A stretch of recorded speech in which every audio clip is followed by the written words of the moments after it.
Quem não aprende pelo amor, aprende pela dor. Será que essa frase é uma verdade absoluta? Será que a dor ensina alguma coisa a alguém? C.S. Lewis diz que a dor é o megafone de Deus. Olá, eu sou Silvana Venâncio, eu sou doutora em teologia, eu sou especialista em psicologia junguiana e analista em junguiana em formação. Eu quero te convidar a olhar esse tema. Quem foge da dor abraça o sofrimento a partir de uma história bíblica, da história de Jonas, e tudo isso numa perspectiva junguiana. Carl Jung foi um psiquiatra, fundador da psicologia junguiana, fundador da psicologia analítica, da psicologia profunda, que são formas de falar da mesma coisa.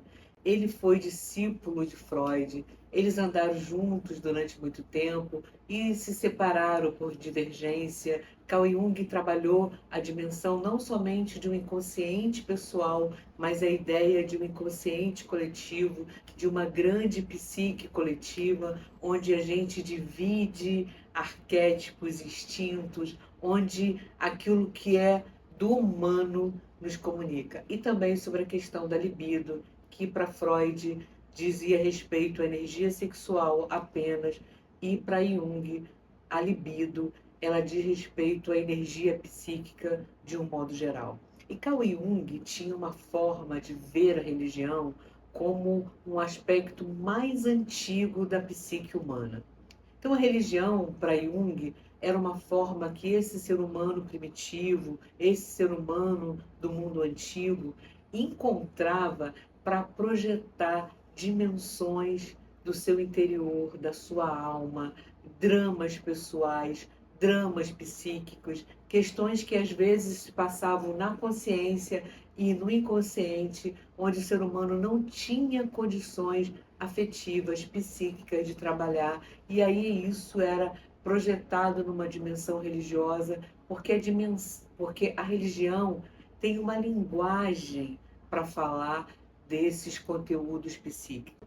E o símbolo é a linguagem do inconsciente.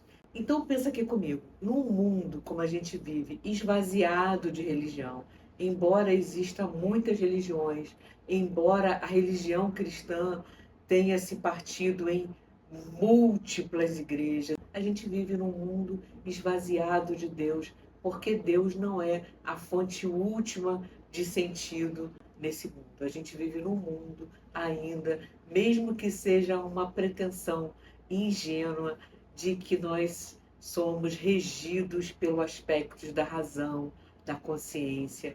E nesse mundo esvaziado de Deus, será que eu e você podemos falar de aspectos religiosos para falar de conteúdos da alma, do inconsciente, dos dramas humanos? E quando a gente lê a Bíblia, a gente encontra aqui muitos dramas, muitas imagens arquetípicas para falar de tarefas da alma.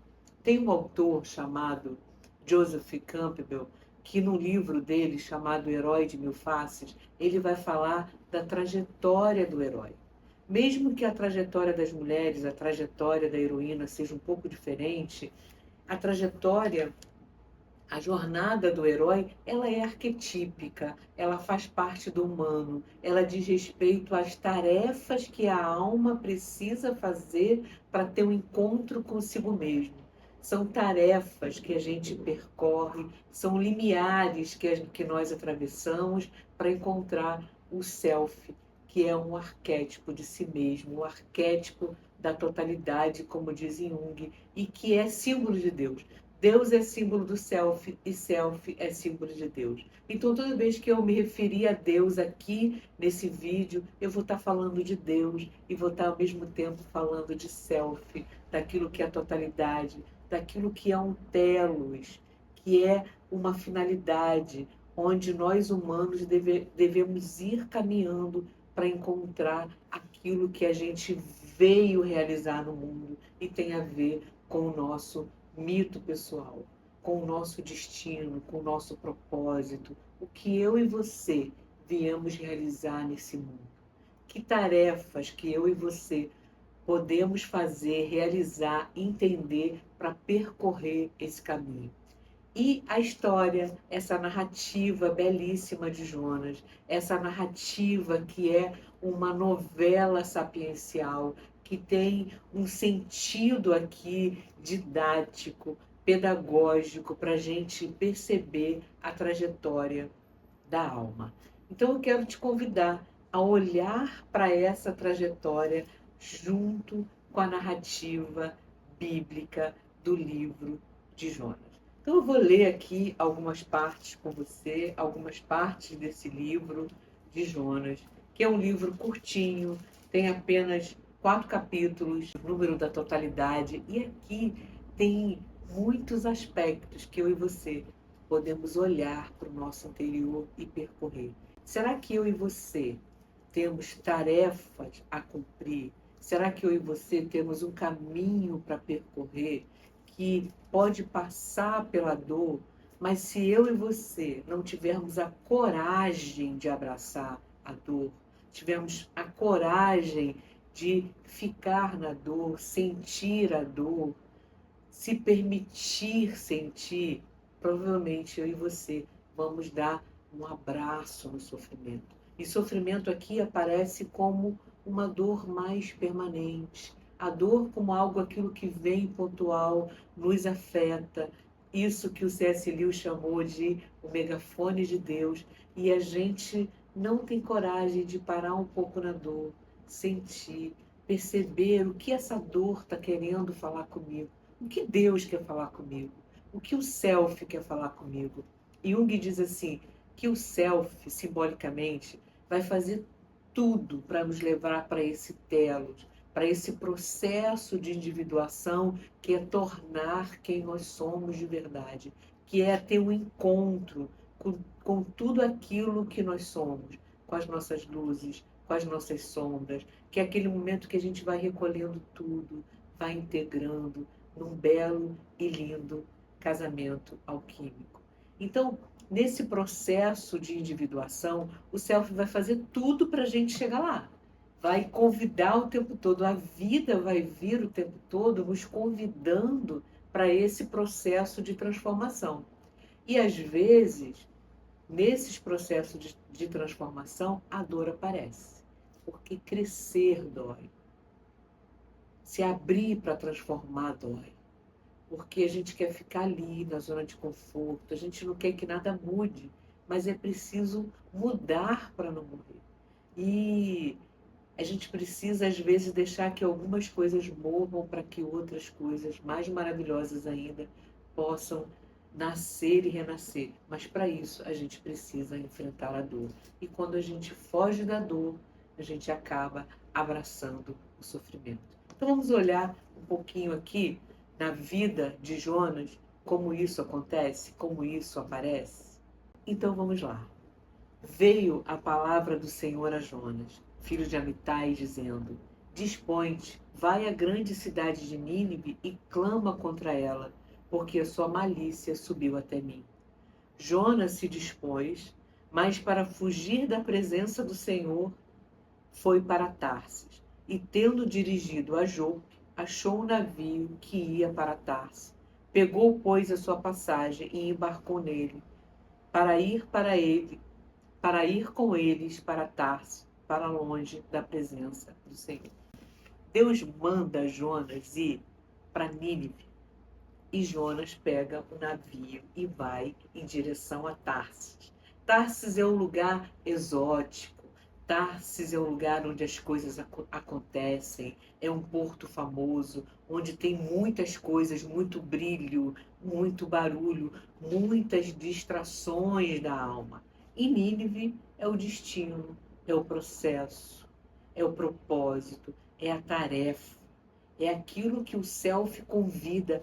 Vai para Nínive, não tem nada para você lá em Tarso. Às vezes a gente quer fugir para a distração, para o esquecimento, para a inconsciência, enquanto o self convida para trazer a consciência, para ir lá naquele lugar de desconforto, porque Nínive é um império poderoso, cruel. Dizem que a cidade de Nínive, na cidade de Nínive, as casas tinham cercas, não sei se isso é verdade, mas eu já ouvi, que as casas tinham cercas com caveiras, com esqueletos de crânios, para a gente entender a perversidade e a maldade de Nínive.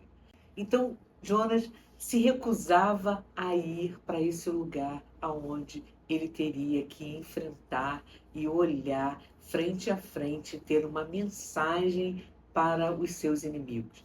Inimigos a gente foge. Por que tanta dificuldade de ir para Nínive? O que que tem lá que eu e você não queremos ver? Que inimigos são esses? Que dores são essas? Que contradições que moram dentro de você e dentro de mim, que a gente se recusa em ir para Nínive? Porque quando a gente chega lá, nesse estado, nesse lugar, a gente vai se deparar muitas vezes com aquilo que é escuro dentro da nossa alma, com as nossas questões mesquinhas, com a nossa inveja, com a nossa maldade, com o nosso controle, com a nossa manipulação. Porque enquanto a gente estiver olhando para Nínive como nosso inimigo, olhando para fora, né? Essa frase clássica de Jung, quem olha para fora sonha, quem olha para dentro acorda. Enquanto a gente estiver olhando para fora, projetando nos outros como nossos inimigos, não há transformação. Então, Jonas se recusa a ir para Nínive e foge e entra no navio. Mas o Senhor lançou sobre o mar um forte vento, veio a dor, e fez-se o mar uma grande tempestade, e o navio estava a ponto de se despedaçar. Então os marinheiros, cheios de medo, clamavam cada um ao seu Deus e lançavam ao mar a carga que estava no navio, para o aliviarem. Jonas, porém, havia descido ao porão e deitado e dormia profundamente. Fala sério. Você já passou por um momento de sufoco no mar? Uma vez eu fiz uma travessia no veleiro de Angra para o Rio de Janeiro. E a gente estava esperando 17 nós, que já é um vento forte, e a gente recebeu 27 nós, ou seja, um vento pesado na cabeça, com chuva atravessando o mar de Angra. Aquela sensação do escuro, o, o veleiro totalmente adernado, virado. E imagina você dentro de um navio, num mar aberto, as ondas batendo, o navio vai de um lado para o outro, as coisas que estão soltas dentro do navio vão para um lado, para o outro, e Jonas dorme profundamente. Tem alguma coisa errada aí. Diz que ele desceu, né? Havia descido ao porão. Descer é ir para o inconsciente, é ir para o esquecimento. Jonas desce, mas ele não desce para voltar com consciência. Ele desce para esquecer, para entrar no sono do esquecimento, no sono da inconsciência, que são aqueles momentos que a gente quer fugir de ver aquilo que a gente precisa ver. É aquele momento que a gente quer desver, dormir, que a gente quer beber até cair, que a gente quer tomar um remédio que a gente fique dormindo durante dias e dias, porque a gente não quer enfrentar aquilo que precisa enfrentar e nós queremos fugir da dor o tempo todo.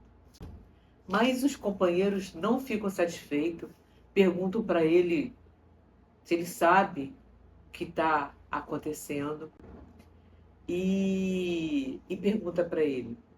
Chegou-se a ele o mestre do navio e disse: que se passa contigo? Agarrado no sono. Levanta-te, invoca o teu Deus, talvez assim esse Deus se lembre de nós, para que não pereçamos. E diziam uns aos outros: vinde e lancemos sortes, para que saibamos por causa de quem sobreveio o mal, e lançaram sortes. E a sorte caiu sobre Jonas. Então lhe disseram: declara-nos agora, por causa de quem nos sobreveio este mal? Que ocupação é tua? De onde vens? Qual é a tua terra? De que povo és tu? Ele respondeu: sou hebreu e temo ao Senhor, o Deus do céu, que fez o mar e a terra. Então Jonas já está dando uma pista aí que tudo isso que está acontecendo agora no momento não é por acaso, é obra de Deus. Esse vento aqui que está agitando o mar não é um vento por acaso. E tem uma sabedoria, e apesar de Jonas estava dormindo, ainda tem algo nele que é saudável, ainda tem algo em Jonas que está desperto e ele percebe, isso não é por acaso. Isso tem a ver comigo. Tem algo que eu preciso, que eu precisava fazer e que eu deixei de fazer e por isso sobreveio isso. Nesse momento isso vem não para me destruir, não para me matar, não porque tem um vírus, não porque tem uma pandemia, mas é algo que vem para me transformar, para me questionar, para me convidar a olhar para dentro, a olhar para a alma.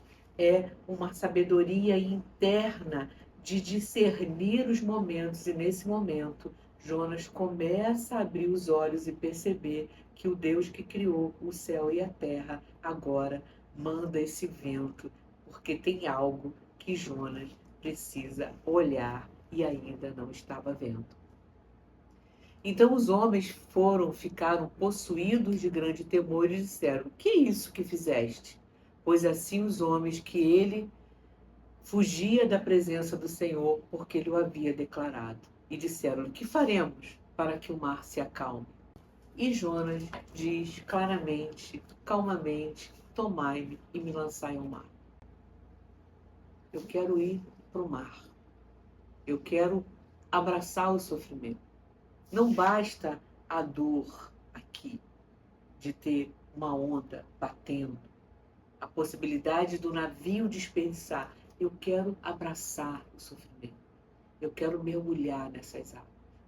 Eu quero fugir do meu propósito. E eu vou fugindo, até o momento que eu abraço a dor. E aí aqueles homens ficam apavorados, aquelas pessoas ficam apavoradas, com medo de serem responsabilizadas, de terem sido injustas com Jonas. E aí o lançam ao mar. Imediatamente ele é tragado e engolido por um grande peixe. Pinóquio, em toda a sua infantilidade de mentir, de enganar as pessoas, tem um momento que ele é engolido pelo peixe. Tem uma animação na Netflix sobre Pinóquio, que foi dirigida pelo Guilherme Del Toro, que é um diretor que já ganhou o Oscar, que o grilo falante que mora, né, no bolso, no casaco do Pinóquio, a casa dele tem um retrato do Schopenhauer. E ele fala assim: ó vida, a vida é cheia de dor. E aí o tempo todo o Guilherme Del Toro vai brincando com esse personagem que representa a consciência do Pinóquio como alguém que tem consciência da dor. E ele é também engolido pela baleia, e lá no ventre da baleia o Pinóquio passa por profundas transformações. Na jornada do herói de Joseph Campbell, o ventre da baleia também é a noite do Getsemane. O ventre da baleia também é a noite escura da alma de São João da Cruz. São aqueles momentos onde a dor vem para que a gente tenha um encontro verdadeiro com a nossa alma. É aquele momento que São João da Cruz diz que é a noite dos sentidos, onde tudo parece que não há sentido, mas é um momento de descida no inconsciente, das trevas, dentro do ventre da baleia, onde Deus mais trabalha na nossa vida, onde o self vai fazendo as integrações, aquilo que precisa ser juntado, aproximado, casado, integrado, aquilo que precisa ir e aquilo que precisa vir para a consciência para trazer transformação. Jonas fica 3 dias e 3 noites no ventre da baleia, aí aparece esse símbolo do número 3. 3 é o número da Trindade. Então, lá no ventre da baleia, Jonas começa a orar. E essa oração é uma confissão da alma de que ele precisa ter esse encontro com ele, com si mesmo, para que haja transformação. Ele é cuspido em terra e Deus faz novamente, pela segunda vez, Deus aparece para Jonas.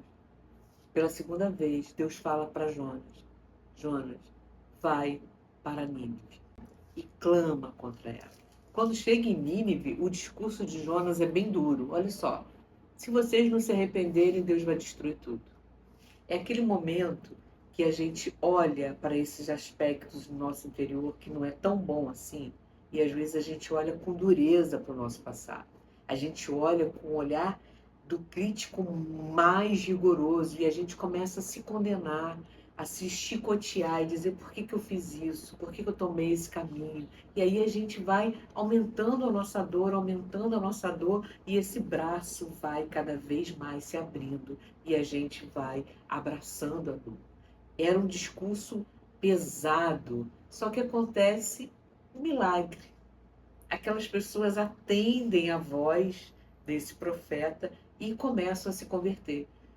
O rei pede que todo mundo jejue para que haja arrependimento. A palavra arrependimento é, no grego, metanoia, que é um processo muito importante no processo clínico junguiano, que é esse processo de transformação, que é esse processo de recolher o que precisa recolher, de deixar o que precisa ir. A palavra metanoia significa um virar, um dar uma volta. A gente estava indo para um caminho e a gente agora vai para um outro caminho, porque a gente começa a trilhar essa jornada de transformação com muito mais consciência, sem ficar batendo de um lado para o outro dentro de um navio, a ponto de sermos espedaçados e espedaçadas.